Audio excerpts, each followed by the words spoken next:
Sin embargo, cuando miramos el Nuevo Testamento, descubrimos algo interesante.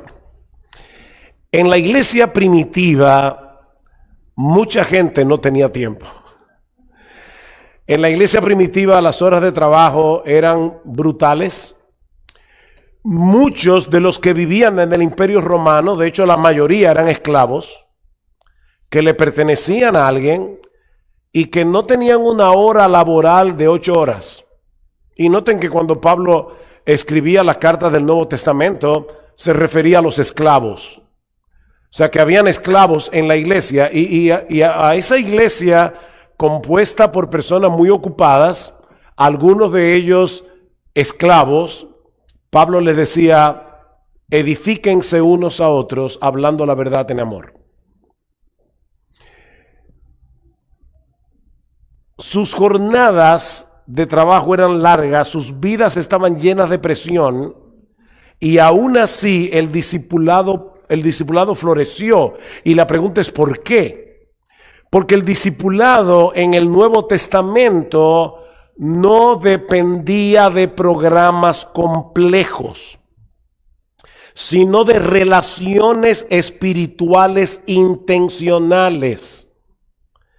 Relaciones espirituales intencionales. Los creyentes hablaban de Cristo mientras compartían su vida con otras personas. Eso lo vemos en Hechos 2, cuando dice que la primera iglesia perseveraba ¿en qué? En la enseñanza, en la comunión, en el partimiento del pan, en las oraciones. Es decir, la vida cristiana se desarrollaba en comunidad, no en eventos aislados. Así que este taller no busca, no procura añadir algo más a tu agenda. Importante eso. No estamos tratando de que le añadas algo más a tu agenda. Estamos buscando algo mucho más simple, mucho más profundo, y es aprender a integrar el discipulado en tu vida normal. ¿Oíste eso, mi hermano, mi hermana? ¿O te estaba durmiendo?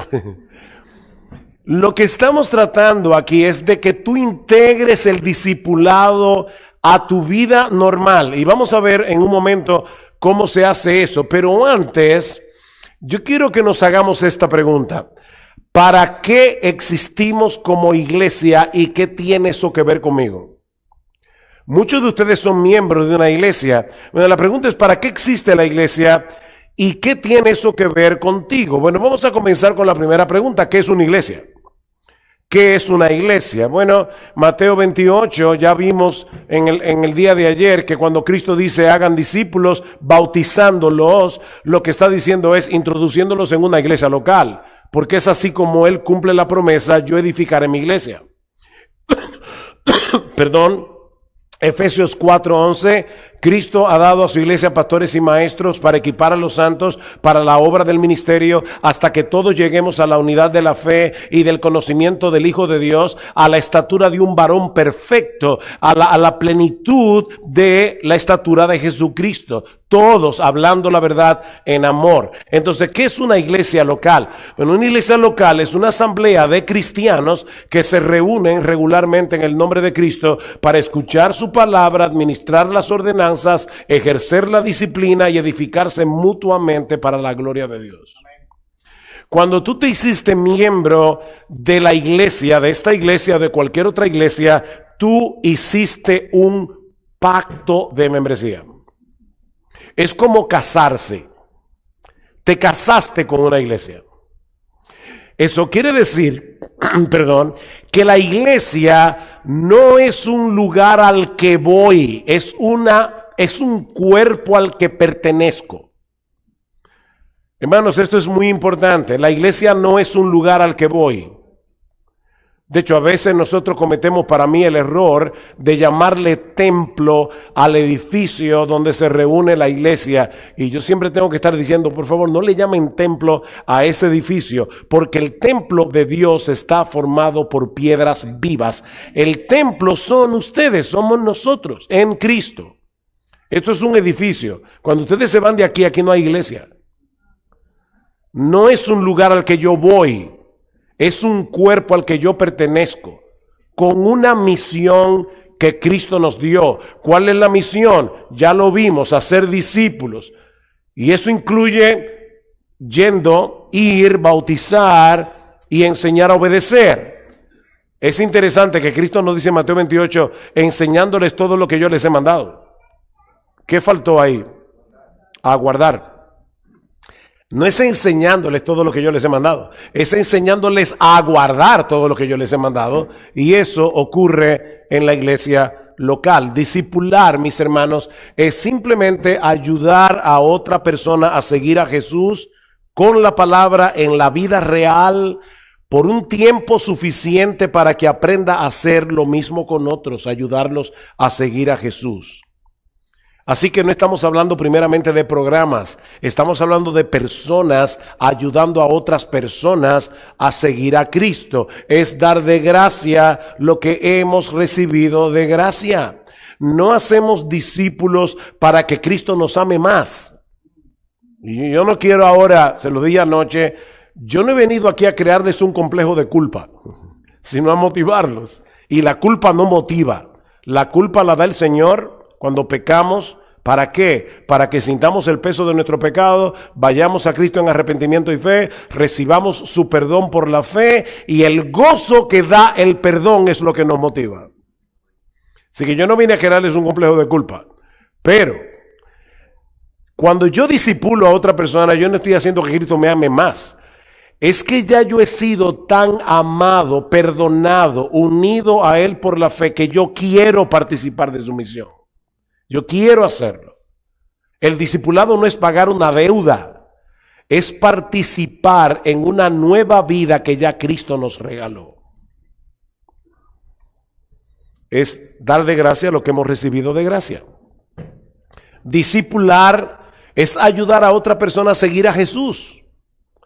¿Cómo? Con la palabra en la vida real por un tiempo suficiente hasta que aprenda a hacer lo mismo con Cristo.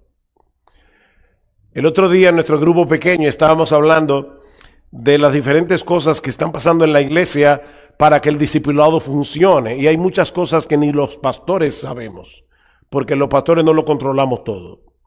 Y una de las cosas que nos llamó la atención es que habían una hermana que recién es parida, su niña tiene como 3 o 4 meses, y ella decía que había un chat de madres recién paridas. Y entonces cuando se levantaban a las 3 de la mañana para dar el pecho al bebé, entonces ponían un emoji, un icono de una mamá amamantando. Y entonces las otras que estaban ya despiertas en ese chat, entonces inmediatamente se comenzaban a comunicar. ¿Por qué puedo orar por ti? Y una de ellas decía, estoy súper cansada. Y entonces voy a orar por ti ahora mismo. Y estaban las madres ahí, todas conectadas, orando una por otras. Hermanos, eso es parte del discipulado. Ellas están incorporando a su vida normal el edificarse mutuamente. Voy a orar por ti, mire este texto bíblico, etcétera, etcétera. Y por un tiempo suficiente hasta que aprenda a hacer lo mismo con otros. Así que la misión que el Señor nos dio en Mateo 28 no fue dada a individuos, fue dada a la iglesia. Haced discípulos, es una comisión corporativa. Cristo no vino, ya lo dije, a salvar a creyentes solitarios, sino a formar un pueblo que vive junto su vida. Si una hermana se convierte y nadie la conoce, nadie le está acompañando, nadie la integra a la iglesia falló como iglesia. Sí, es que aquí los pastores no tienen amor. Yo no estoy hablando de los pastores, estoy hablando de la iglesia. Yo a veces he dicho, muchas veces, que hay personas que miran la iglesia de esta manera.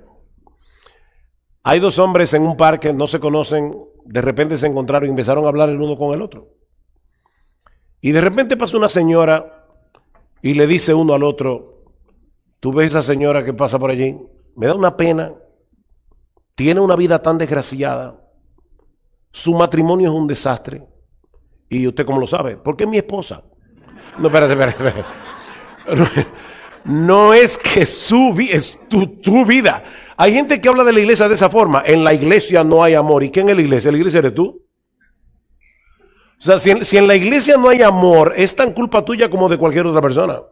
Y la solución es tan tuya como de cualquier otra persona. Eso no es un problema de los pastores. Es que todos nosotros estamos llamados a integrar en amor a las personas que vienen a nuestro cuerpo. Eso es parte del trabajo de la iglesia. No es gozarnos porque alguien se convirtió. Los pastores, hermanos, no hacen la obra solos. Y eso lo vemos en Efesios 4 claramente. Como ya lo he repetido varias veces, vamos a seguir adelante. Pero los pastores entrenan a los santos, equipan a los santos. Y todos juntos crecemos hablando la verdad en amor. Se dan cuenta que en el versículo 15 dice, para que hablando la verdad en amor crezcamos en todo en aquel que es la cabeza, esto es Cristo, de quien todo el cuerpo, bien coordinado y unido entre sí por las coyunturas que se ayudan mutuamente. ¿Qué son las coyunturas? Los médicos que están aquí saben que las coyunturas son los puntos de unión del cuerpo. De tal manera que lo que yo recibo de Cristo, aún en mi devocional personal o en la iglesia cuando se predica, como yo estoy unido a otros, yo le voy a pasar a otros lo que yo estoy recibiendo de la cabeza. Mi hermano, déjame hacerte una pregunta. Yo espero que tú leas tu Biblia todos los días. Yo espero eso. Tú comes todos los días, ¿no era? Bueno, la Biblia es el alimento espiritual. Cuando yo era joven en la fe, leí una frase que decía, no Biblia, no desayuno. Y yo dije, de ahora en adelante, hasta que yo no lea mi Biblia, no hay desayuno. Así que tenía que leer la Biblia obligado, porque quería desayunar. Entonces, yo espero que tú leas la Biblia todos los días. Pero la pregunta mía no es esa. La pregunta no es si tú lees la Biblia. La pregunta mía es, cuando tú estás en tu casa solo leyendo tu Biblia, ¿alguna vez tú has pensado que tú no estás leyendo tu Biblia para ti solo? Tú estás delante de Dios escuchando su voz a través de su palabra. Lo que Cristo te está dando a través de tu vida devocional personal, te lo está dando para que tú se lo traspases a otros. Eso es tener conciencia de cuerpo. Yo pertenezco a un cuerpo. Hermano mío, hermana mía, ese no es la labor de los pastores solamente. Así que aquí tenemos dos verdades muy simples.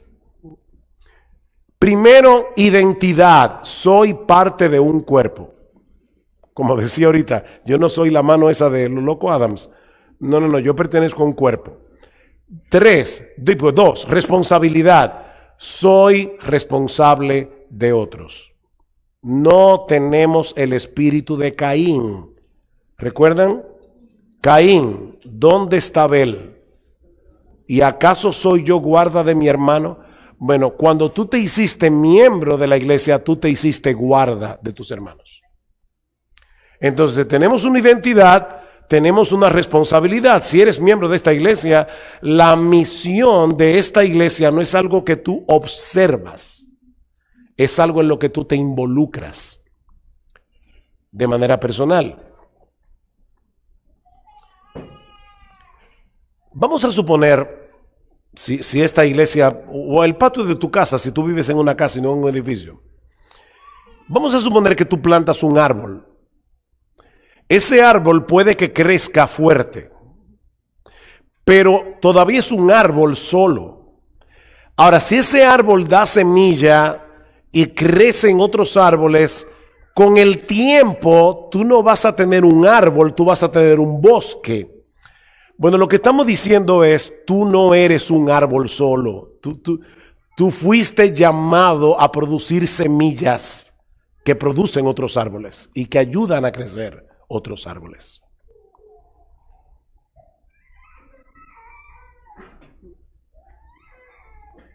¿Qué significa entonces ser miembro en una iglesia que hace discípulos?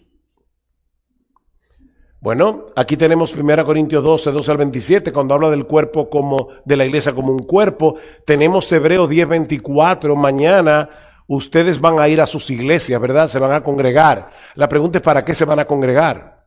Bueno, dice Hebreos, no dejando de congregarse como algunos tienen por costumbre, sino tanto más cuando veis que aquel día se acerca, para en amor enseñarse, amonestarse, exhortarse unos a otros. Así que yo no voy a la iglesia a recibir, yo voy a la iglesia a dar algo. Ser miembro de una iglesia no significa simplemente asistir a los cultos, es pertenecer espiritualmente a personas concretas por quienes Cristo murió. Eso es ser miembro de una iglesia. Así que la membresía bíblica es decir, estos son mis pastores, estos son mis hermanos. Hechos 2:41, ¿qué dice la Biblia? Que fueron añadidos, los que fueron salvos. ¿Fueron añadidos a qué? Fueron añadidos a la iglesia.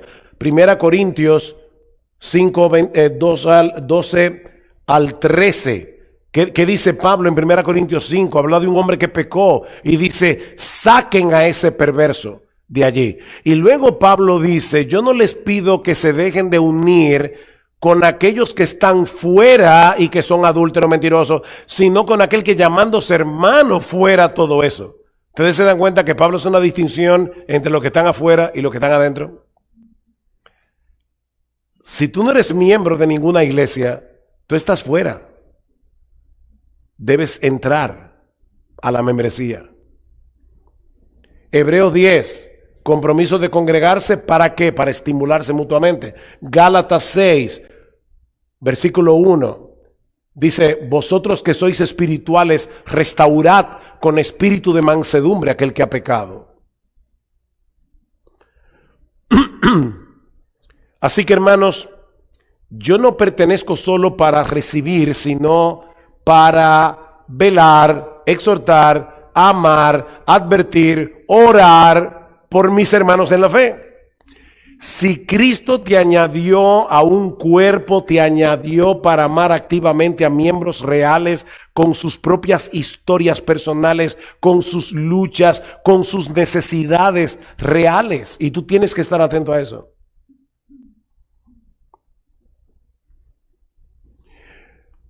Ahora, aquí hay una verdad muy importante. No todos discipulan igual, pero nadie está exento de discipular. No todos discipulan igual, pero nadie está exento.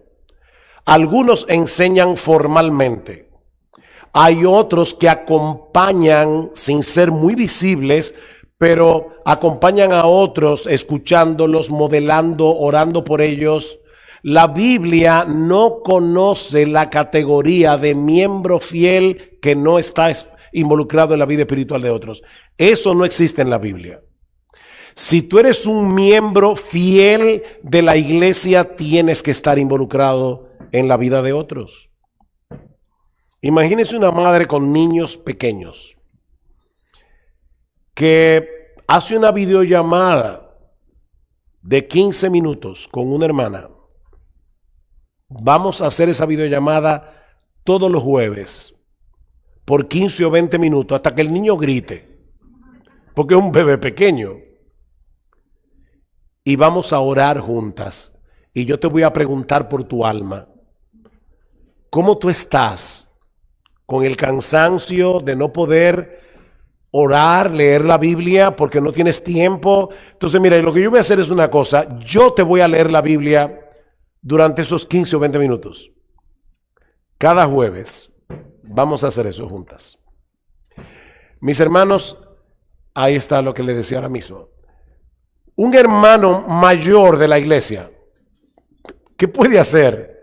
Bueno, puede tomar a uno más joven, irse a tomar un café, escucharlo, abrir Proverbios juntos y preguntarle cómo está tu vida de pureza. ¿Cómo está tu trabajo? ¿Estás siendo diligente? Todo eso es parte del discipulado. La pasividad espiritual contradice el Nuevo Testamento, hermanos. ¿Qué dice Hebreos capítulo 3, versículos 12 al 13, dice que exhórtense unos a otros cada día, entre tanto que se dice hoy, para que ninguno de vosotros se endurezca por el engaño del pecado. Ahora pregunta, ¿a quién está dirigido Hebreos 3? ¿A los pastores o a los miembros de la iglesia? A los miembros de la iglesia. Así que el verdadero discipulado no es una actividad extra, es la forma normal de vivir como cristiano. En relaciones reales a lo largo de meses, de años, hasta que Cristo sea formado en nosotros. ¿Cómo se ve esto en la vida regular de un miembro común? Yo quiero compartir con ustedes cuál es la misión de IBCJ, de nuestra iglesia en Santo Domingo. Para poder explicar esto como yo lo conozco, ¿verdad? Porque es mi iglesia y es donde yo vivo. La misión de nuestra iglesia es esta: formar una comunidad de discípulos de Jesucristo que hacen discípulos hablando la palabra en dependencia del Espíritu Santo. Es una misión fácil de aprender y de hecho, probablemente si tú le preguntas a un miembro de IBCJ, como lo hacemos a veces los miércoles de oración, y decimos, digan todos juntos cuál es la misión de la iglesia, van a decir a coro, formar una comunidad de discípulos de Jesucristo que hacen discípulos hablando la palabra en dependencia del Espíritu Santo. Esa es nuestra misión como iglesia. No es hacer conferencias, hacemos conferencias muy rara vez. Queremos hacer discípulos. No estoy en contra de las conferencias, pero la conferencia es un evento y nadie crece por eventos. Tú creces en el día a día, en tu iglesia local. Ahora, ¿cómo se ve eso en la vida real? Bueno, hablando la palabra, ¿cómo se habla la palabra? Bueno, tú puedes leer la Biblia junto con alguien, tú puedes usar la escritura para animar, aconsejar, para corregir, puedes orar la palabra con un miembro de la iglesia. Estamos hablando la palabra. Imagínate, hermano, que tú llegaste el domingo a la iglesia y viste a la hermana Juanita con cara de preocupación. ¿Qué haces? Por favor, si hay alguna Juanita aquí, eso fue un nombre así. Pero ¿qué tú haces? Bueno, ¿qué tal si tú te acercas y le dices, mi hermana, te veo preocupada, ¿hay algo por lo que yo puedo orar por ti? Y puede ser que ahí inicie una conversación donde puedan edificarse mutuamente. Entonces, estamos diciendo algo muy sencillo, hablar la palabra. No se trata de ser expertos, de ser teólogos, sino cristianos que abren la Biblia juntos. Mis hermanos, el discipulado no es un experto enseñando a un ignorante. No, es simplemente dos creyentes buscando obedecer juntos la Biblia. Y si no sabes cómo comenzar a discipular a alguien, comienza de una forma simple. Lean juntos un pasaje breve y pregúntate, ¿qué muestra este pasaje de Jesús? ¿Qué implica para la vida nuestra? Y luego oren juntos. Yo le voy a dar un ejemplo. El texto que estudiamos hace un momento se encuentra también en Marcos, capítulo 1, versículo 17. Venid en pos de mí y yo os haré pescadores de hombres. ¿Cómo estás siguiendo a Jesús? ¿Cómo estoy yo siguiendo a Jesús? Óyeme, ¿cómo estamos tú y yo pescando a otros? ¿Qué tal si oramos juntos ahora por un compañero de trabajo al que tú vas a tratar de predicarle el evangelio esta semana? Y luego oren juntos. Señor, ayúdanos a ser buenos seguidores tuyos y a ser buenos pescadores de hombres. ¿Cuánto tomó eso? 15, 20 minutos. ¿De verdad no tenemos tiempo? Yo creo que sí. Bueno, ya yo dije todo eso que está ahí. Marcos 1, 7, 17 el texto. Ya les dije que muestra esto acerca de Jesús. Llama a la persona a seguirle, tiene autoridad para dirigir nuestra vida. ¿Qué manda o promete en este texto? Jesús manda seguirle, Jesús promete transformarnos y nos da una misión. ¿Cómo podrías obedecer esto esta semana? Ora por una persona que no conoce a Cristo. Habla con un amigo sobre el Evangelio. Invita a alguien a leer la Biblia junto contigo. Y luego ora, Señor, gracias por llamarme a seguirte. Ayúdanos a obedecerte esta semana y amar a las personas que aún no te conocen. Amén. Ya. ¿Es simple o no es simple? ¿Qué significa independencia del Espíritu? Porque recuerden cuál es la misión. Formar, ahora ustedes se van a aprender la misión de IBCJ. Formar una comunidad de discípulos de Jesucristo. ¿Que hacen qué? Discípulos, ¿cómo? Hablando la palabra en dependencia del Espíritu Santo. ¿Y eso qué significa? Separado de mí nada podéis hacer, dice el Señor. Es Dios que da el crecimiento. Bueno, oren antes y después. Señor, voy a juntarme con fulanito de tal. Ayúdanos. Pedir humildad, sabiduría, oportunidades. Recordar que el fruto no depende de mí. Últimamente, nosotros solo tenemos un carro. Y a veces mi esposa me dice, bueno, por favor, vete en Uber porque necesito el carro. Planificamos, ella se queda con el carro, yo me voy en Uber. En dependencia del Espíritu Santo significa, Señor, yo no sé con qué chofer me va a tocar de Uber, pero por favor ayúdame a compartirle el Evangelio. Y ¿saben qué? Muchas veces yo me monto en el carro y yo no tengo, honestamente, y me da vergüenza, pero yo no tengo el menor deseo de hablar de nada. Y le digo, Señor, por favor, vence mi desidia, vence esta indisposición mía. Yo me acuerdo, iba en un avión, no me acuerdo ni a dónde, Colombia, iba a Colombia.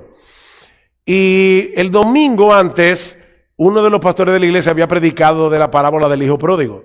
Y entonces habló de cómo nosotros debemos buscar a los perdidos. Y terminó diciendo, ¿y qué vas a hacer tú? Bueno, al otro día yo viajaba a Colombia y como no había terminado de preparar mi material, yo llevé el libro que estaba leyendo para poder prepararme para lo que iba a hablar en Colombia. Y yo dije, hoy no hablo con nadie. Este vuelo entero es para yo leer. Se me sienta un obispo al lado. Y yo, óyeme, qué cosa más grande. Pero todavía en mi terquedad, digo, es que yo tengo que leer, necesito leer porque voy a predicar de esto en Colombia. Así que sigo leyendo mi capítulo del libro y el libro termina diciendo, ok, ya tú sabes qué hay que hacer, ¿qué vas a hacer ahora con esto? Y yo recuerdo, yo sentado en el avión le dije, está bien señor, ganaste, lo voy a hacer. Cerré el libro y le pregunté al sacerdote que estaba al lado mío, digo, excúseme señor que lo moleste, pero ya yo veo que usted es sacerdote. ¿Qué lo movió? Yo no me identifiqué todavía como cristiano. ¿Qué lo movió a usted a ser sacerdote? Y él me dijo, porque yo amo el reino de Dios. Digo, wow, qué respuesta. ¿Y qué usted entiende por el reino de Dios? Nos pasamos el viaje entero hablando del Evangelio. Entonces, vamos a orar que el Señor venza la indisposición que muchas veces tenemos en el corazón, en dependencia del Espíritu Santo. 4 preguntas. Mi hermano, si tú eres miembro de esta iglesia, ¿quién tiene permiso en tu vida para animarte y corregirte con la palabra sin que te molestes? ¿Qué tú dices, Ricardo? O sea, de verdad, aquí nadie se molesta si va y le llama la atención. Ustedes están en el cielo. Yo no sé ni para qué yo vine a hablar de esto. O sea, de verdad, ustedes, cualquier miembro de la iglesia tiene permiso de meterse en tu vida. ¿Está bien? ¿A quién estoy sirviendo espiritualmente de manera intencional? Yo me voy a ocupar de ayudar a fulano, a fulana a crecer espiritualmente. Me estoy quedando en silencio, es para que lo pienses. ¿En qué espacio real de mi agenda se encuentra mi iglesia? O sea, ¿es solo los domingos? ¿O tú funcionas pensando, yo soy miembro de una iglesia 24/7? Nos congregamos como iglesia el domingo. pero yo soy parte de esta iglesia 24/7. ¿Qué relación actual yo puedo convertir en discipulado? ¿Hay algún amigo, amiga que tú puedas decir, oye, pero ven acá, fulano y yo somos amigos, a veces nos reunimos a jugar pádel, que es la nueva religión? Bueno, pues vamos a hacer de esto, yo lo dije bromeando, si tú juegas pádel no te preocupes, a menos que sea un ídolo, pero bueno. ¿Podemos usar esto para edificarnos mutuamente? Ejemplos simples y visibles. Estamos hablando de leer la Biblia regularmente por alguien. Estamos hablando de orar por miembros más jóvenes, acompañar a un nuevo creyente, abrir tu casa, tu mesa, tu agenda. Ay, pastores, que yo no tengo los domingos, yo no sé qué brindarle porque todos queremos hacer una cena super guau. Mira, dale pan con mantequilla y un chocolate. Porque eso es más importante que hacer una buena cena. No pierdas el tiempo en la cena. Haz cualquier cosa, pero abre tu casa. Abre tu mesa. Abre tu agenda. Ahora, el discipulado verdadero va más profundo que eso. Yo estoy simplemente yendo por capas. Es confesar luchas reales. Es que un hermano pueda venir a ti con confianza y decirte, hermano, ora por mí. Estoy luchando con la pornografía, necesito ayuda. ¿Tú eres capaz de decir eso a otro hombre o otro, en caso de que sea una mujer, a otra mujer? Por favor, ayúdame, ora por mí. Orar por otros con honestidad, unos por otros, aplicar el evangelio al pecado y al sufrimiento. Mis hermanos, no pretendamos que no nos pasa nada. Hay personas que tú le preguntas y siempre están bien. Eso no es verdad. A veces tenemos luchas, a veces estamos derrotados, a veces estamos con el ánimo en el piso y necesitamos hermanos que nos animen. Cultivar rendición de cuenta amorosa, que el otro pueda abrir su corazón y no sentirse juzgado. Imagina dos miembros de esta iglesia. Ambos asisten cada domingo. Uno llega y desde que se acaba el culto, se va. El otro llega y se queda 15 o 20 minutos hablando con un hermano, quizá de lo que oyeron en el culto, en la prédica, o tal vez le escribe a ese hermano, tal vez hablaron algo aquel domingo, fulano, ¿cómo estás? Estoy triste porque perdí el trabajo, voy a orar por ti, tengo una cita el martes para buscar trabajo, voy a orar por ti y el miércoles te llamo para saber cómo te fue. En 6 meses, esas dos vidas espirituales serán muy diferentes. Yo se lo aseguro, serán muy diferentes. Discipular, mis hermanos, también es acercarte a alguien y decirle, te noto distante, apagado, aislado, ¿qué te está pasando? Y luego abrir la Biblia y orar juntos.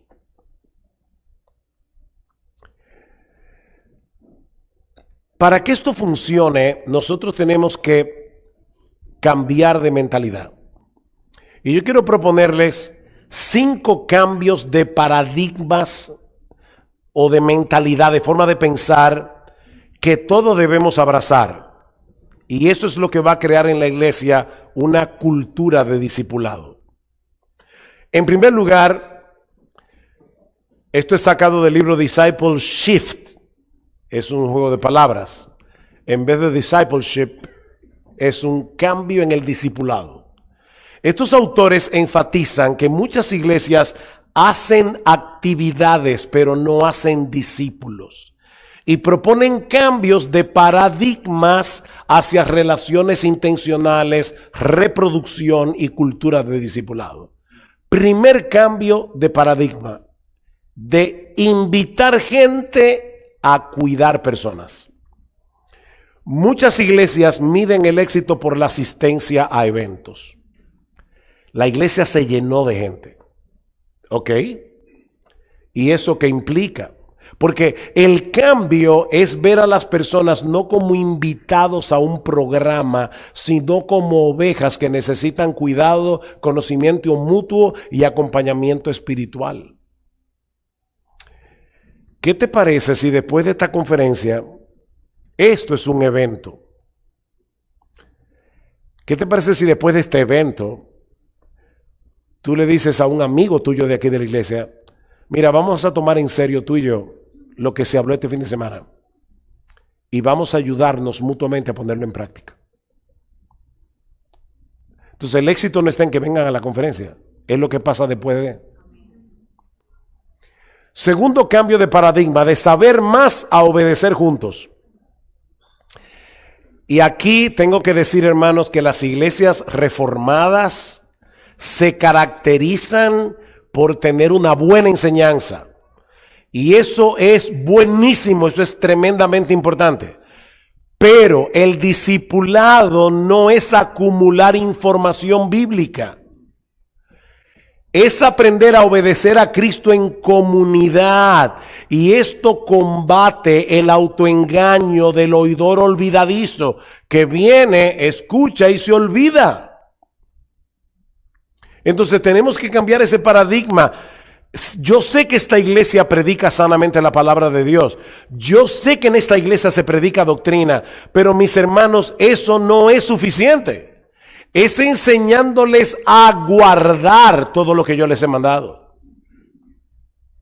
Tercer cambio de paradigma, de actividades a relaciones intencionales. Las actividades ayudan, pero no producen automáticamente formación. La formación ocurre con relaciones donde hay acceso real, conversaciones espirituales, perseverancia.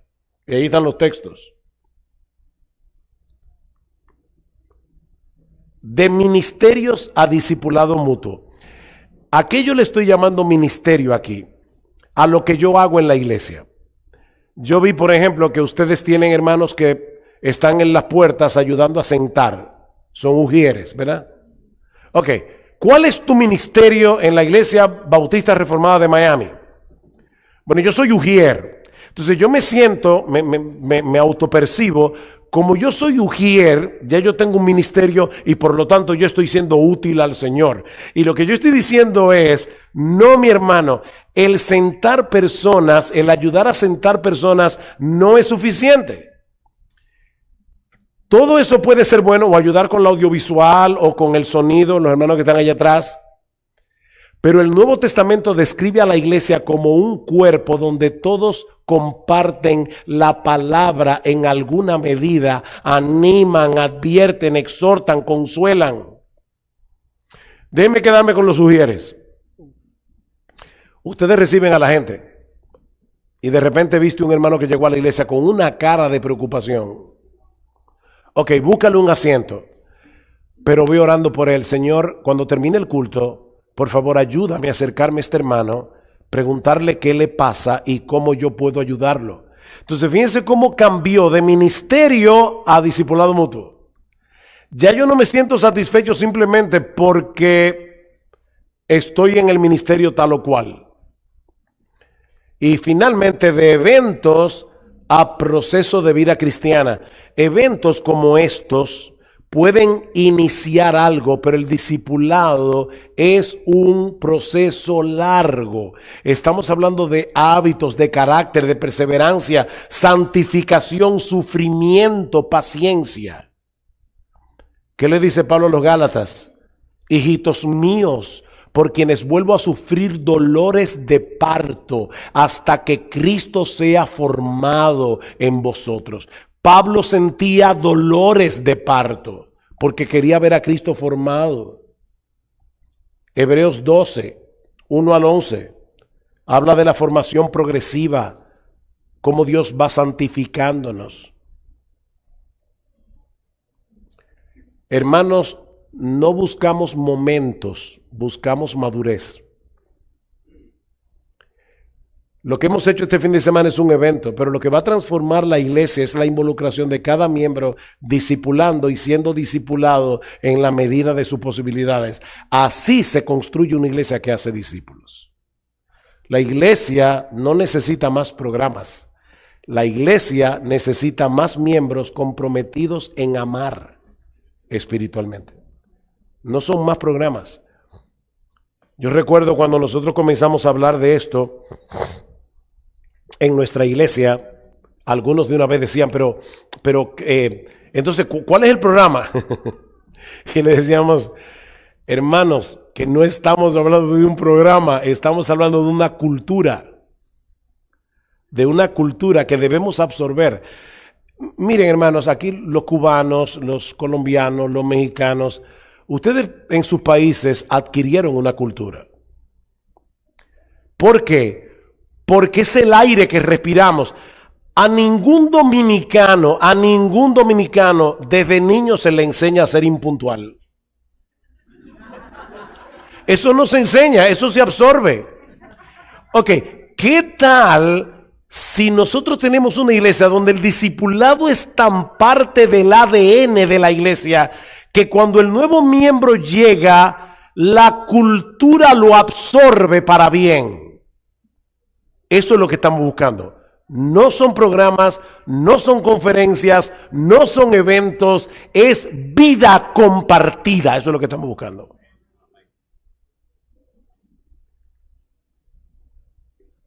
Conclusión. Mi hermano, no te estamos pidiendo hacer más. Te estamos pidiendo que te veas de otra manera. No te estamos pidiendo que tú hagas más. Es que asumas tu identidad como cristiano, como discípulo que Cristo llamó a pescar hombres. ¿Ves tu membresía como un compromiso espiritual real? Ok, yo me hice miembro de esta iglesia para cuidar a mis hermanos y para que ellos me cuiden a mí. ¿Estás dispuesto a que tu vida cristiana sea visible y compartida? Hasta lo que lees en tu casa, tu Biblia. Wow, qué bueno estuvo esto. Déjame llamar a la hermana tal para compartirle lo que leí. Hay una hermana de nuestra iglesia, ella trabaja como secretaria del colegio. Y todo el mundo sabe que pasar por la puerta de ella es llevarse un versículo seguro. No hay manera. Yo voy todos los martes al colegio a dar clase y siempre me saluda y me dice, pastor, yo siempre oro por usted, pero déjeme compartirle una cosa que leí en Isaías. Eso es cada martes. Y no conmigo, es con todo el que pasa por ahí. Es Biblia, Biblia, Biblia, Biblia. ¿Estás dispuesto a compartir tu vida de esa forma? ¿Estás dispuesto a invertir tiempo en otros para la gloria de Jesucristo? Porque hay que invertir tiempo. 3 pasos concretos. Mira qué fácil te lo voy a poner. Ahora mismo, no lo haga mañana. Elige a una persona con la que tú vas a tener un contacto esta semana. ¿Ya lo pensaste? Ponla ahí en tu mente.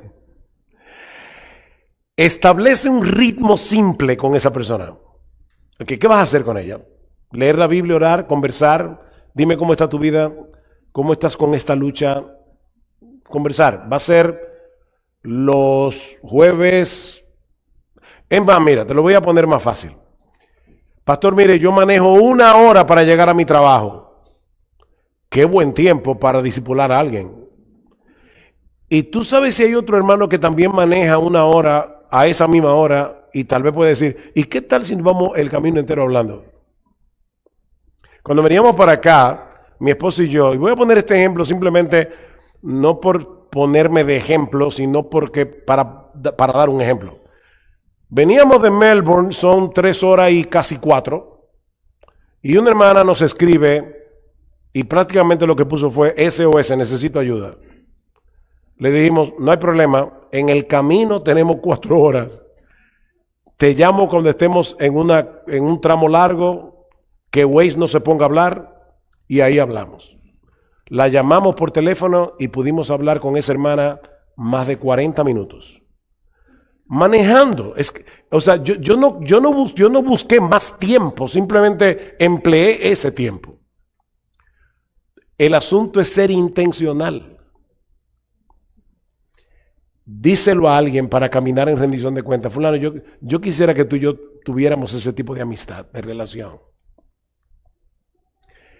Esto no es una carga extra, hermanos. Es una forma de vivir la vida cristiana.